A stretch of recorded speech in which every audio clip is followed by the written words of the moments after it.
Lah, apakah cukup mengetahui alladzina yastahibbunal hayatad dunya 'alal akhirah? Ciri-cirine wis kabeh apa demu? Siji,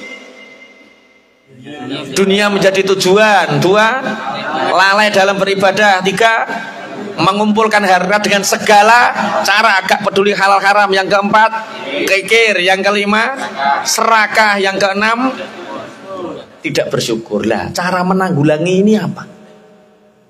Ini kan penyakit hati. Kita harus tahu cara menangkalnya. Piye Pak Ikram, cara menangkali penyakit hubud dunia? Fafiru ilallah, berlarilah kepada Allah. Wong kok kon pelayon. Fafiru ilallah. Piye Mas Taib? Tawakal pasrah terus tengok-tengok ra lapo-lapo ngono.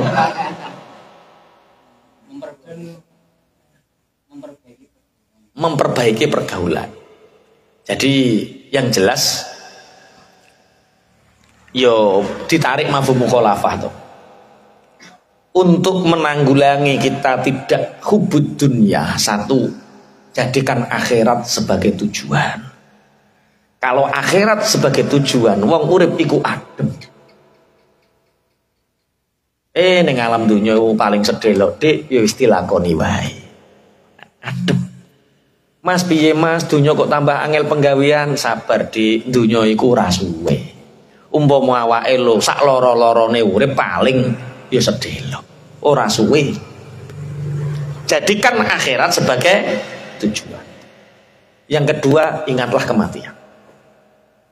Hubbud dunia ini akan habis, akan kalah kalau orang ini seneng iling-iling mati. Wong kae lho winginane iku sehat walafiat, lah kok hidup-hidup mati. Omah makrung dibangun, kerja di Taiwan, masya Allah rumahnya megah. Paulang, dadak bojone digawa lanangan liya, kenek jantung semaput mati. Terus mbok iling-iling, ya Allah, omah sak ngono gedene dibangun jebule ora kanggo. Perkara teko omah kena jantung mati. Ingat kematian. Semangat dunia ya Allah lah kok kayak kena liver wetenge gudi lah hidup mati. Wes nek wis ngene iki akhirat akan menjadi tujuan. Satu, jadikan akhirat sebagai tujuan. Kedua, ingat tentang kematian. Yang ketiga, tanamkan sifat qanaah. Qanaah niku napa? Nerimo.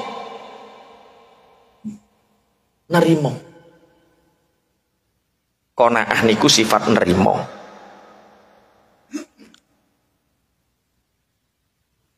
Ada seorang miliarder, ini tentang qanaah. Ada seorang miliarder, dia pemborong properti. Ini kisah nyata, ya teman-teman yang cerita. Jadi tanah sana dibeli, tanah sana dibeli, tanah sana dibeli, tanah sana dibeli, tanah sana dibeli, tanah sana dibeli. Ini akan digadakan proyek yang proyek ini menghabiskan sekian triliun. Tapi ada satu gubuk yang belum terbeli di panggo ini tengah tok. Miliarder ki bendino tahu piye carane ki kena ketuku. Anak buah disuruh tekan dia, tidak. Rumah ini adalah rumah kenangan antara aku dengan istriku. Aku ingin mati di sini dan aku ingin dikubur di sini. Gak mungkin tak jual. Ditekan, gak bisa. Lah miliarder iki bengi ra iso turu.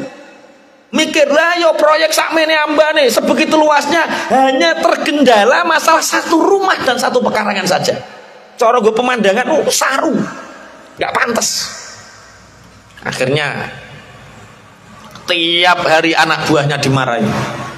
Tugas gak bisa diselesaikan, masa hanya beli itu. Uangnya banyak. Tiap hari marah-marah. Karena apa? Ingat tanah ini belum terbeli. Akhirnya ya sudah, biar saya sendiri yang datang. Waktu duha miliarder ini datang. Sebelum dia mengetuk pintu, ternyata miliarder ini mendengar orang yang di dalam rumah ini sedang sholat duha, kemudian berdoa, ya Allah, alhamdulillah atas segala nikmat-Mu ya Allah. Aku 3 hari ini belum makan, tapi aku tidak akan memakan barang yang haram. Dalam laparku, aku akan selalu bersyukur kepadamu. Sing miliarder ki bingung. Kuwi ora mangan 3 dino, iso sujud, iso syukur, matur nuwun ning gone Gusti Allah, padahal 3 dino urung mangan. Sedangkan dia uangnya sebegitu banyak, marah tiap hari, karyawan diseneni tiap hari. Ya Allah, terima kasih atas semua yang Kau berikan kepadaku. Umur ini, jasad ini, fisik ini jadikan saksi, aku bersyukur kepadamu ya Rabb. Akhirnya penasaran miliarder. Assalamualaikum. Waalaikumsalam. Alhamdulillah, alhamdulillah, alhamdulillah. Dibukakan pintu. Orang yang punya rumah ini nggak kenal kalau ini bosnya properti itu. Kaget, Pak, saya kesini nggak bawa apa-apa. Kenapa Bapak membaca alhamdulillah? Saya kesini nggak ingin memberi makan Bapak. Saya kesini hanya ingin bertamu. Kenapa tiba-tiba Bapak mengatakan alhamdulillah? Dia mengatakan, aku bersyukur Allah telah mengirimkan orang kepadaku dan mendoakan keselamatan untukku. Engkau datang dengan mengucapkan salam. Itu adalah anugerah yang luar biasa bagiku. Allah mengirimkan seorang hamba untuk mendoakan selamat untukku. Selain itu, aku tadi melihat Bapak, setelah sholat, aku melihat Bapak selalu memuji Allah, bersyukur, sedangkan Bapak sudah tidak makan 3 hari. Aku bersyukur karena mata ini masih bisa melihat. Aku bersyukur karena lisan ini masih bisa berzikir. Aku bersyukur karena telinga ini masih bisa mendengar. Bingung wong iki. Nah, yo.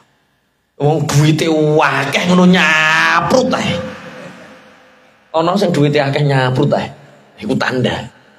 Tanda kaya miliarder iki maksudnya. Latihan senyum. Wis pokoke latihan guyu. Yo aja guyu dhewe. Guyu dhewe ditambahno ning rejoso sampean. Ya minimal latihan bahagia. Termasuk senyum bahagia itu sebagai ungkapan syukur. Kita diberi iman, kita diberi Islam, kita diberi mata yang melihat, kita diberi lisan yang bisa berzikir. Ya itu caranya seperti itu. Hati yang qanaah. Orang yang tidak punya rasa qanaah niku menikmati nggak bisa, Pak. Diceritakan itu pada malam hari raya. Kalau nggak salah yang menceritakan Ibnul Qayyim itu menceritakan dalam sebuah kitab, di malam hari raya itu biasanya kan beli daging. Orang-orang semua beli daging. Ada keluarga miskin pingin beli daging ayam atau pingin beli daging sapi, tapi sama Allah nggak ditakdirkan untuk mampu pas hari raya. Yo bangetan tanggane yurane sing kei fitrah. Akhirnya menggerutu terus. Di pasar ketemu temannya, "Cak, beli apa?" "Daging malam hari raya kok." "Mas, daging malam hari raya kok." Malam hari raya nggak bisa beli daging, menggerutu hatinya. Kenapa orang-orang bisa beli daging, saya nggak bisa? Ulang. Ketap ketip. Sesuk wong-wong sarapan daging. Aku sesuk sarapan op. Akhirnya subuh dia mandi mau sholat. Digugah karo bojone, dipanggil sama istrinya. "Mas, ya Dek, sarapan dulu." "Sarapan apa, Dek?" "Cara kene semongko." Semongko iku jerone enak, eneng kulite. Semongko. Dek, mosok enak semongko, Dek." Masih ada menggerutu. Teman-temanku setiap ketemu sarapan hari raya itu ya daging, Dek. Masa banget temen awake kok melarat mangane apa? Semongko. Mangan semongko wis ora krasa enak perkara pikirane daging. Dadi wong gak bersyukur. lara ngenes mangan semangka sing legi ra krasa legi perkara daging urung ketuku semangka ra krasa enak. Akhirnya wes semangka lah kerakut gua ning jendela, Dadi sampai ciri bojone sing wedok, Mas, sabar Mas, apa wi? Nggo tombo mangkel. Mangkel. Semangka yang mestinya manis, rasa enggak enak, dilampiaskan. Akhirnya orang ini mau sholat Id, bawa sajadah, bawa surban, berangkat. Ternyata ada orang yang lebih miskin dari orang ini. Ketika hari raya dia mau berangkat, ternyata di bawah jendelanya ini ada orang yang lebih miskin. Dia itu ngerokoti apa? Kulit semangka dan mengatakan, alhamdulillah ya Allah, aku mendapatkan rezeki tanpa ikhtiar. Dikerokoti sing tipet-tipet semangka sampai kulitnya tipis ya. Dikerokoti, alhamdulillah. Setiap hentakan bibir giginya itu, alhamdulillah ya Allah, alhamdulillah nikmatnya ya Allah, alhamdulillah nikmatnya Allah. Yang melempar semangka ini nangis, Pak. Isin karo pangeran. Makanya tolong, nek sampeyan kuwate mampu tuku sambel pagi hari, sambel korek tempe purno. Tempe purno itu tempe udo lho, tempe purno tempe opo. Jadi sambel korek tempe purno nikmati, engko krasa enak, meruntus seger nikmat. Temeding nikmati. Tapi kalau harapannya pangapunten, sing ning ngarep ana tempe purno sambel korek, pikiran kita melayang tentang daging, gak krasa enak, daging ora ketuku, nelongso. Sing ontel ya nikmati ontele, anggapen goes gratis. Orang-orang itu ingin goes tiap hari, gak ada waktu kita bisa goes terus loh mah. Nikmat. Yang punya minyak merah ya dinikmati. Wis ganti dah. Iya, alhamdulillah diganti karo Gusti Allah. Iya, dinikmati. Apapun yang kita punya nikmati. Itu namanya qanaah. Yang membedakan kaya dan miskin itu apa? Qanaah, hati-hati yang qanaah. Kalau kita punya hati yang qanaah, masya Allah, sedikit apapun pemberian dari Allah itu akan terasa besar nikmat karena kita qanaah. Tapi kalau hati ini tamak, rakus, serakah, berapapun yang Allah kasih kepada kita, nggak ada nilainya. Dianggap ora eneng, terus kurang. Kok nek ngerti kandhane wong ya aja ngono lek, sabar sing qanaah. Jenenge menungso ki makhluk sing serba kurang yo. Bantai. Iso dalil jenenge menungso ki yo sifate serba kurang. Lah yo nek serba kurang ki yo direm. Jenenge napa? Qanaah. Satu, untuk mengobati hubbud dunya. Untuk mengobati hubbud dunya, satu, jadikan akhirat sebagai tujuan kita. Dua, ingatlah kematian. Tiga, qanaah. Yang keempat, perbanyaklah zikir. Kenapa perbanyak zikir? Karena hubbud dunya itu dari pikiran dan hati yang selalu mikir dunia. Ini ilmu rahasia, tapi kok di live ya rahasia. Wis ora apa-apa, rahasia untuk umum. Jadi sebenarnya kenapa banyak orang yang punya harta kemudian diuji sama Allah? Kenapa orang punya istri cantik diuji sama Allah? Kenapa orang yang punya anak nurut diuji sama Allah? Ujian, semua ujian itu karena Allah cemburu. Allah sayang terhadap kita, kemudian Allah cemburu sama kita. Maka yang kita cintai selain Allah itu menjadi ujian. Contoh, zaman Mas Thoib Cek Joko, bedo bocah wedok jenis Siti, dibedo setiap hari chat, assalamualaikum mami, waalaikumsalam papi, misale. Terus tiba-tiba seminggu tidak ada chat, tidak ada kabar, tidak ada chat. Di chat tentang satu. Perasaan Mas Thoib bagaimana? Berarti gak tahu pacaran. Contohnya sing liya ae. Sapa sing Cak Hari muni pinter Cak Hari. Piye Cak? Umpama Cak. Gelisah merana, masya Allah, pikiran kemana mana, ini sudah gak cintai dan lain sebagainya. Itulah dunia. Allah itu cemburu. Lah yo inomen kok iling-iling makhluk, nyebut-nyebut makhluk lali karo aku. Akhirnya diuji sama Allah.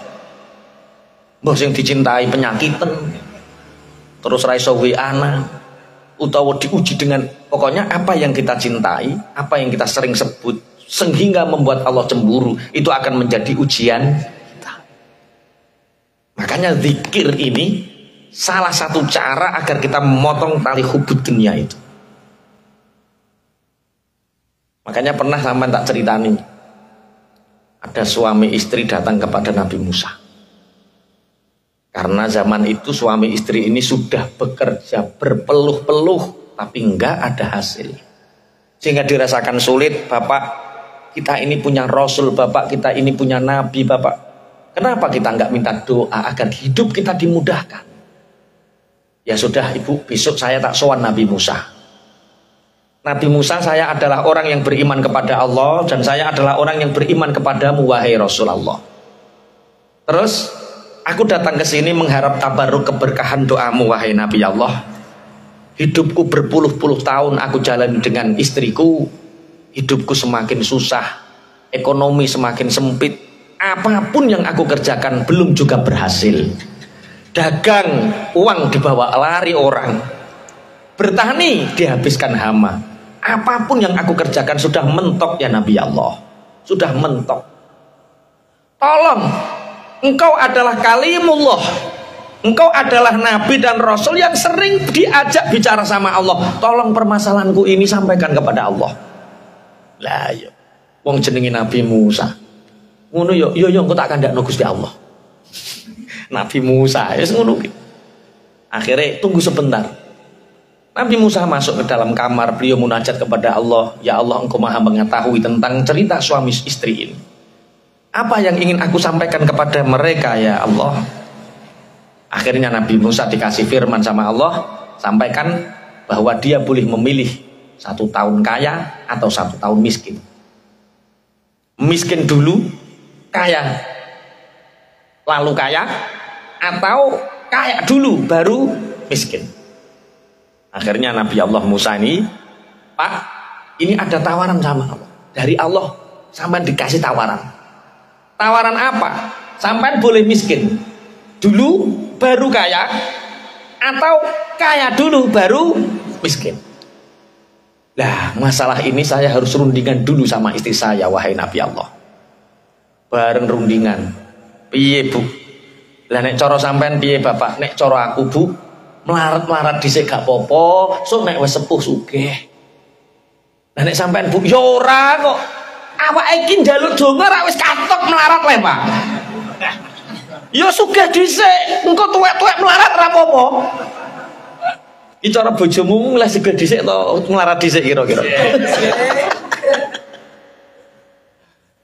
Akhirnya Nabi Musa dikasih tahu, oke, kalau minta kaya dulu dikasih waktu tenggang sekian.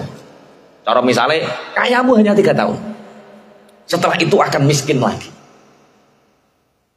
Akhirnya ya wis gak apa-apa jare bojone, gak apa-apa 3 tahun lah, sing penting tahu sugih timbang ra tahu sugih. Makanya sering teman-teman sudah bangkrut, pernah bangkrut 3 miliar.